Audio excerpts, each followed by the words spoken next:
So today is Friday, August 25th. Y'all know I never know the date. I haven't really been doing anything all week, just being at the house. That's why most of my vlogs are recorded on the weekends, because that's when we mostly do things, because of course Donzel works and I have to get my camera right. Okay, of course Donzel works. So I'm coming to you guys today because, like I stated in my last vlog, that I want to be as transparent as possible. Like, I feel like I can't have a daily vlog, well, not daily vlog, but vlogging my life without bringing you guys in. I know when you start YouTube and you start things on social media, whatever, you know, sometimes people like filter what they want you to see and what they don't want you to see, which is understandable because people do like their, you know, their privacy. But after thinking on it and praying on it and talking to my husband, of course, about it, we've decided that we are going to bring you guys in on our journey to conceiving. So for you guys that don't know, that me and Donzel, we've been married for 2 years. We celebrate our 2-year anniversary on Tuesday. I'm 26 and he is 28. So you know, we're stable. We're ready to have a child, ready to start a family, especially Donzel. And we've been together for about 5 years now. I always said that I wanted to do like the first year of marriage, first year together, get to know, you know, more of each other as a married couple, and being together and living together and everything like that, and then we would start. So that year passed, and then, you know, this year came, and with the move to Germany, we kind of like put everything on hold. So in January 2015, I was pregnant. I became pregnant before we was married. So yes, I had sex before marriage. Don't act like y'all don't be doing it. So before we was married, I did get pregnant. I found out January is the New Year's baby. Look at that. And we were excited, you know, because he had proposed in November. So I mean, I knew that we were gonna get married. I know that was the person I want to be with for the rest of my life. So, you know, I just felt like, you know, it is what it is. It was what it was. You know, I was gonna finish school in the next year. Yeah, because I graduated. So I finished school December 2015. So I was like, I'll be done with school December. You know, it'll be okay. You know, whatever. It is what it is. And so, you know, went to the doctor, found out I was pregnant. And then I began to have like cramping and like bleeding and everything like that. And my friend Princess, shout out to Princess, she probably doesn't watch this vlog because she's in nursing school now, but you know, she was telling me, you know, is a possibility, have you ever heard of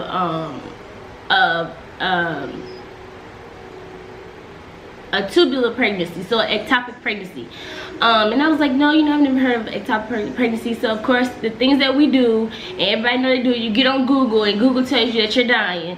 So I was on Google looking up stuff, and, you know, basically kind of saying like, oh, you know, this is happening, you know, this is whatever. And but, you know, I was just like, you know, this is not gonna happen to me. So went back to the doctor. I had to go to the emergency room, went to the emergency room, and, you know, the person that was doing my ultrasound, you know, she was like, you know, the doctor will talk to you or whatever. And, you know, usually I was like, okay, well, you know, that's fine. So when the doctor came and talked to me, they said they didn't see the fetus inside of my uterus. It was outside of my uterus, hanging on my tube, so it hadn't went all the way to my uterus. So, you know, of course I was like, you know, I'm gonna get a second opinion.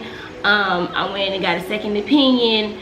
By that time I had been like bleeding, and it was just, everything was like really bad. So we had to terminate the pregnancy with a I can never say it word. It's a death throw shot, but basically it's a shot that they give like cancer patients, so it cleans you out. And I was just very devastated, because, you know, even though you're not ready for a child at that time, you know, when you find out you're pregnant, you're excited, you're happy, you're just like, you know, you're preparing yourself to go into like, okay, I'm gonna be somebody's parent. And then you're so excited. So at that time I kind of went through like a state of depression. I was upset, you know, and I questioned, I'm gonna be honest and say that I questioned God. And I feel like we all question God, you know, sometimes. And it's not even in getting pregnant, it could be in a job and you see that everybody's moving and going and doing this and doing that and doing that, and you know, and people are getting married and people are moving here and people are doing that, and you're just so excited and everything. And I share with a lot of my, you know, my close friends, they know. And it's funny because like people always say, when you gonna have a baby, when you gonna get pregnant, you know, and I'm like, we're trying. I don't want anybody to feel sorry for me. I don't want anybody to get like pushed down, you know, like be, I don't want that, you know. I don't want to feel sorry for me, because I feel like everything, it's gonna sound cliche, but you go through everything for a reason. So fast forward to, we're in Texas, and you know, we decide we're gonna try again, and my battery's gonna die. Are you serious? Okay, let me go real fast. Fast forward to going to Texas, we decided we're gonna try again. The doctor had diagnosed me with PCOS, polycystic ovarian syndrome, because I'm not, you know, regular and everything like that, and they were saying that, you know, I would have to have surgery and everything. And you know, I scheduled my surgery. I said that I was gonna go and have surgery. And then, you know, for those guys that don't know, my parents are pastors, very religious people. I was brought up in a very religious background.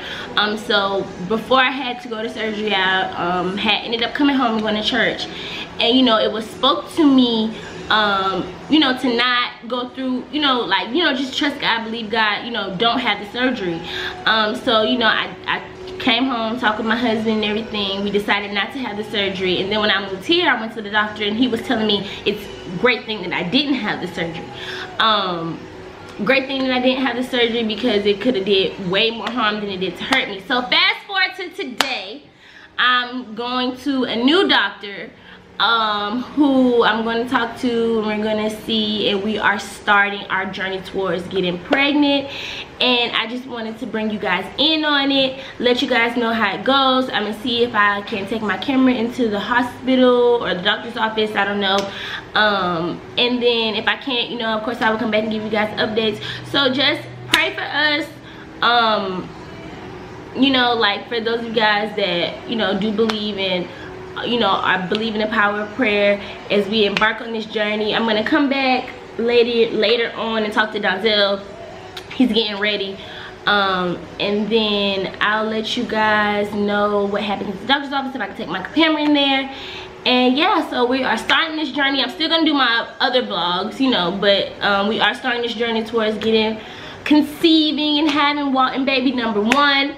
So I just wanted to bring you guys in on it, let you guys know what's happening, let you guys know my story, because I know other women have stories like this and they don't share them because they are ashamed. And you know, I'm not ashamed. I was at first. I'm not ashamed. And you know, my husband accepts me for who I am. He loves me for who I am, you know. And in life, sometimes, you know, things don't come easy, and maybe it's gonna make me a millionaire. Hey y'all, so we are back for the 5th time today. We are here to talk to Donzel. The first time we did it, the fan was blowing.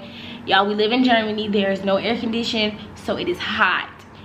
It's 8 o'clock at night, but it's like 95 degrees in our house. You're such over exaggeration. I'm not. Well, we live, first of all, we live on the 4th floor, so heat rises. It's like the 8th floor if you count upstairs. Exactly. So it's hot, but so are you serious? Go ahead. I'm not. This is wrong uncut, y'all. This is us for real, because I'm not. This the one? You ain't gonna edit this one? No.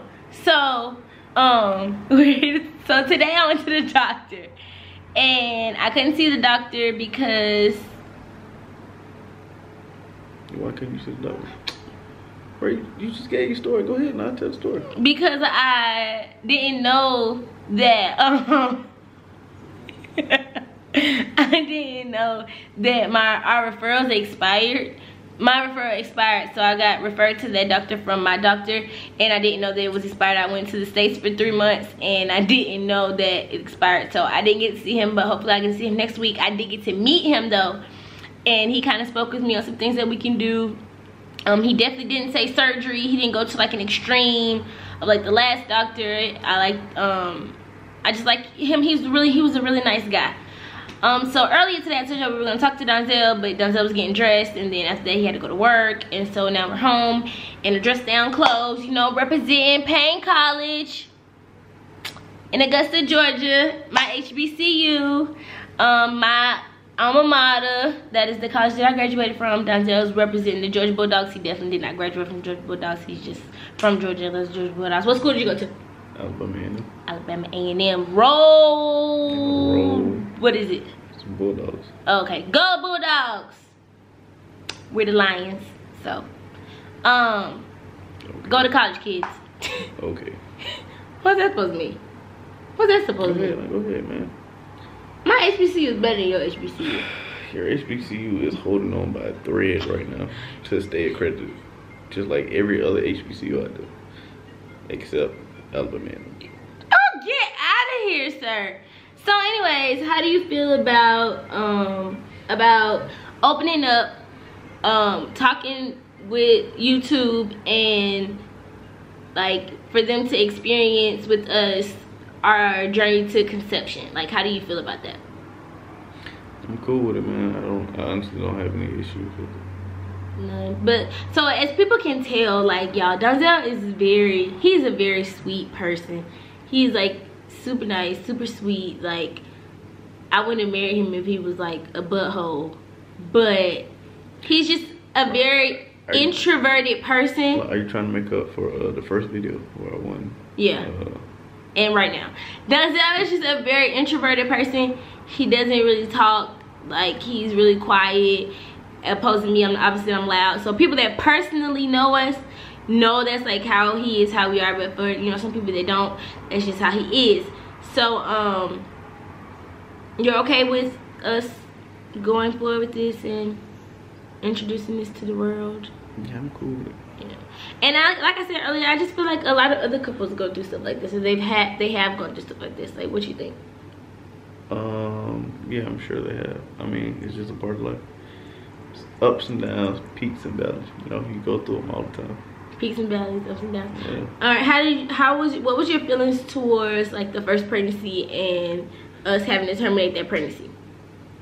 I wasn't there, so I mean, it really didn't affect me like that because I wasn't there. So physically to like see. Yeah, I was just, you know, sending my little checks home.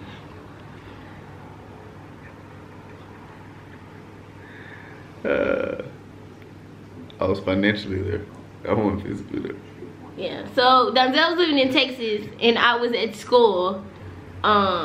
So he wasn't there, but he did come home after the fact to, you know, like be there for me and comfort me and everything. I think guys just like let stuff roll off their back. I don't think they're very emotional. I think he handled it in his own way. I feel like did you handle it in your own way? Mm-hmm. I had a few Henny shots, and I got over it. Yeah. See, girls hold on to stuff like that. And then, also, like, how do you feel about the doctor and like having a child in Germany and everything? Oh, but we're not having our kid in Germany at all. But the doctor's cool. Like, as soon as you get pregnant, bro, you're going back to the States. Why don't you? So tell other people, why don't you want our child to be born in Germany? Because the hospitals are horrible. You got to share a room with somebody. Yeah. So both of y'all are pregnant. Both of y'all having babies in the same room. No, that's not true. So what it is you deliver, bless you. You deliver in the room by yourself, and then like when you're recovering, like for those 48 hours that you're at the hospital, another person is in the room with you and their baby too. So it's like them and their baby, their newborn baby, and then you and your baby. And then a lot of the nurses, they don't speak English, so it's like kind of hard to translate and everything. And so we want to do everything natural as possible. So I want a doula and I want a water birth. Yes, I want to do everything natural because I feel like natural is better, and I want a Lotus birth as well. You got that. You got all that. You don't think I can do it? I said you got it, man. Look. You can do anything you put your mind to, Mich'e. I can do all things. You know what I'm saying? Through Christ. That strength. The Lord. Hallelujah. whatever. So what are your final thoughts? What are you looking forward to? What are your expectations? What do you think is gonna happen like with this new vlog and people and opening up ourselves to this in depth? I mean, it's cool. I don't, like I said, I don't have an issue with, I can't go more in depth than that. I'm saying, like, what do you think is gonna, I'm saying going forward, what do you think? As far as what? Like, how do you think it's gonna be going forward and like letting people in? Like, what do you think, what are your expectations or what do you think is gonna happen? I think you're gonna be pregnant. Once we go to the doctor. I'm pretty sure. And he prescribes or does whatever you have to do. Rubs the pregnancy ointment, whatever it is. On your belly, on your ovaries, whatever it is. Or it could just naturally happen by itself. Hey, I'm gonna do my part. You just doing your part, huh? Yeah. Well, we thank you guys for watching this video. We appreciate you. Thank you for everybody that has subscribed to my videos so far, to my YouTube channel so far. This is definitely a new journey for us. We're excited, we're nervous. We're gonna expand our family by 4. What? By 4. We have one and done. It's 3 of us now. Oh. And then once we get pregnant, it'll be 4. See, that's that Alabama A&M education, y'all. Remember that.